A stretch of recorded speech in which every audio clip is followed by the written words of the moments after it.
Mummy आप फिक्र मत करो, मैं मायके आने की कोशिश करती हूँ। आज मैं सीधा ससुर जी से ही बात करूँगी। बहुत हो गई उनकी मनमानी, भला ये भी कोई बात हुई। मेरे पापा हॉस्पिटल में एडमिट हैं और वो है कि मुझे जाने ही नहीं दे रही हैं। इतना भी क्या अकड़ होना इंसान को। मानवी अपनी मम्मी से बोली, बेटा तू हमारे लिए अपना ससुराल खराब मत कर, अभी शाम तक तेरा भाई पहुँच जाएगा, तब तक मैं संभाल रही हूँ ना। पर अगर समधी जी तैयार नहीं है तो वहाँ जबरदस्ती मत करना। वैसे भी आजकल बहुओं की माँ बदनाम होती है कि वो उसका ससुराल बसने नहीं देती। मानवी की मम्मी ने उसे समझा कर फोन रख दिया। आखिर उन्हें अपने पति को भी तो संभालना था, जो इस समय अस्पताल में एडमिट हैं। आखिर था तो एक छोटा सा ऑपरेशन ही, लेकिन मम्मी तो अकेली थी। मानवी हिम्मत करके अपने सास ससुर के कमरे की तरफ चल दी, पर उसके पैर उसी समय ठिठक गए जब अंदर से सासू माँ की आवाज उसे सुनाई दी।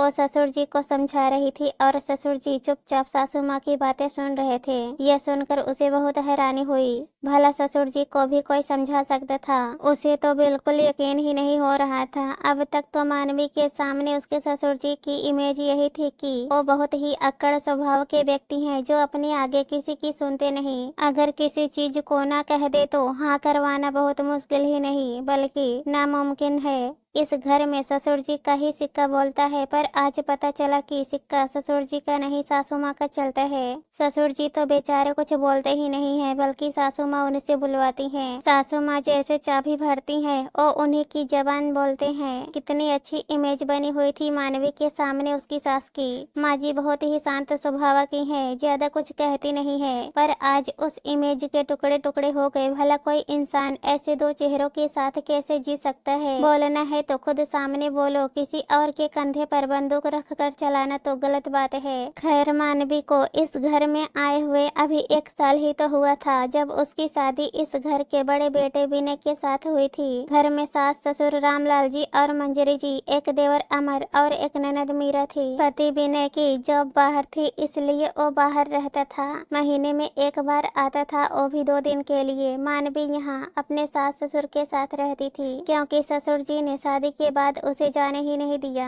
ये कहकर कि पहले अपने रीति रिवाज को, अपने घर को समझो, पति के साथ तो पूरी जिंदगी रहना है। मानवी जब भी विनय के साथ जाने के लिए पूछती या मायके 8-10 दिन रहकर आने के लिए पूछती, तो सासू माँ ये कहकर मना कर देती कि तुम्हारे ससुर जी ने मना किया है, कहीं पापा जी मम्मी जी को 2 बातें ना सुनाए। यह सोचकर मानवी मन महसूस कर रह जाती। कई बार तो ऐसा भी हुआ है कि जब देवर और ननद ने यह पूछा कि भाभी आप हमारे साथ बाजार चलोगे क्या, तो भी मंजरी जी मना कर देती, कहती कि तुम्हारे पापा जी को पसंद नहीं है बहू का यूं बाहर जाना। देखो मैं ही कहीं नहीं जा पाती, कहीं भी जाना होता तो तुम्हारे ससुर जी के साथ ही जाती हूँ। आखिर वो बहुत गुस्से वाले इंसान है। अब सासू माँ तो ससुर जी के साथ चली जाती हैं, लेकिन मानवी तो इसी घर में रहती है। उसका पति यहाँ कहाँ, जिसके साथ वो बाहर भी जा पाए। महीने में 2 दिन के लिए आता है, उसमें भी कभी पापा जी को लेकर तो कभी मम्मी जी को लेकर जा रहा होता है। लेकिन आज तो उसके पापा की तबीयत खराब थी, उनका अपेंडिक्स का ऑपरेशन होना था।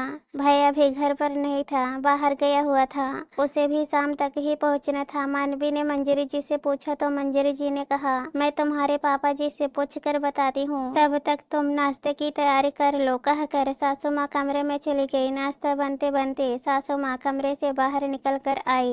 तब मानवी ने बड़ी उत्सुकता के साथ पूछा, मम्मी जी पापा जी ने क्या कहा, क्या मैं चली जाऊँ? मंजरी जी ने उदास होते हुए कहा, तुम्हारे पापा जी ने मना कर दिया, कह रहे थे अपेंडिक्स का ही तो ऑपरेशन है, तुम जाकर क्या करोगी? और डॉक्टर सब कुछ संभाल ही लेते हैं आजकल हॉस्पिटल में। मैंने तो बहुत मनाने की कोशिश की, पर वो माने ही नहीं, उल्टा मुझ पर गुस्सा हो गए। आखिर मानवी मन महसूस कर रह गई। लेकिन जब मम्मी का दोबारा फोन आया, तब मानवी ससुर जी से ही सीधे बात करने के लिए उठकर उनके कमरे की तरफ जा रही थी कि तभी कमरे में हो रही बातचीत सुनकर उसके पैर ठिठक गए। ससुर जी सासू माँ से कह रहे थे, अरे वो जाना चाहती है तो जाने दो ना, उसकी मम्मी अकेली है, कम से कम मानवी के वहाँ होने से उन्हें थोड़ी हिम्मत तो मिलेगी। और फिर जवान खून है, किसी चीज की जरूरत भी पड़ी तो भाग भाग कर संभाल भी लेगी। समधन जी कहाँ भागती फिरेंगी। अरे ऐसे कैसे भेज दूं, घर का काम कौन करेगा, मुझसे तो नहीं होता अब घर का काम। और फिर डॉक्टर है ना संभालने के लिए, ओ कौन सा वहाँ पर जाकर डॉक्टर गिरी करेगी। आजकल तो सब कुछ हॉस्पिटल में ही मिल जाता है, पैसा फेंको और तमाशा देखो वाली बात है। अरे तो आज के लिए तुम संभाल लेना, नहीं तो मीरा भी तो है घर में, दोनों माँ बेटी मिलकर कर लेना घर का काम। बहू के आने से पहले भी तो घर का काम होता था। अच्छा बहू को क्या मंदिर में बिठाकर पूजा करने के लिए लाए हो, उसके होते हम दोनों क्यों काम करेंगे। अब ज्यादा उसकी तरफदारी मत करो तुम, जैसी इमेज बना रखी है वैसी ही बनी रहने दो, नहीं तो इन आजकल की लड़कियों का कोई भरोसा नहीं है। सिर चढ़कर नाचेंगी, मंजरी जी ने कहा। अरे तो मुझे क्यों बेवजह विलेन बना रखा है तुमने, हर बात मेरे कंधे पर रख कर क्यों बोलती हो। तुम जो कर रही हो ना बहुत गलत कर रही हो। अरे हम बहू बेटे के लिए लेकर आए थे, लेकिन वो बेचारा वहाँ परेशान होता रहता है, अपना खाना खुद बनाता है, काम खुद करता है, और यहाँ बहू को तुमने घर के काम काज के लिए रख रखा है, जाने ही नहीं देती हो उसे। ऊपर से आज वो इतनी परेशान है तो उसे जाने नहीं दे रही हो, कहीं ऐसा ना हो कि बहू पलट कर अच्छे से जवाब दे दे। ससुर जी ने समझाने की कोशिश की, ज्यादा उसके लिए अपना दिल दुखाने की जरूरत नहीं है, बहू है और हमारी बेटी नहीं। चुपचाप शांति पूर्वक अपना काम करो, जब मैं सब कुछ संभाल रही हूँ तो तुम्हें बीच में आने की क्या जरूरत है। और जवाब क्या देगी ओ मुझे, 1 साल में तो कोई जवाब न दे पाए मुझे। आखिर सासू माँ ने थोड़ी सी ऊंची आवाज में कहा तो ससुर जी चुप हो गए। मानवी का तो वहीं खड़े खड़े दिमाग घूम गया। 1 साल से वो इस घर में है, पर उसे अंदाजा भी नहीं था कि उसकी सास ऐसी है। बेचारे ससुर जी को अकड़ो खड़ोस समझती रही, पर यहाँ तो सास ने ससुर जी की इमेज बिगाड़ रखी है। खैर हिम्मत कर मानवी ने दरवाजा खटखटाया। मानवी को यूं अचानक दरवाजे पर देखकर एक बार तो सासू माँ की भी जवान हलक में अटक गई, पर फिर हिम्मत कर बोली, क्या हुआ बहू, कुछ चाहिए था। जी मम्मी जी, मैं ये बोलने आई हूँ कि मैं अपने मायके जा रही हूँ, शाम को भैया जब आ जाएगा तो वापस आ जाऊंगी, लेकिन तुम्हारे पापा जी को पसंद।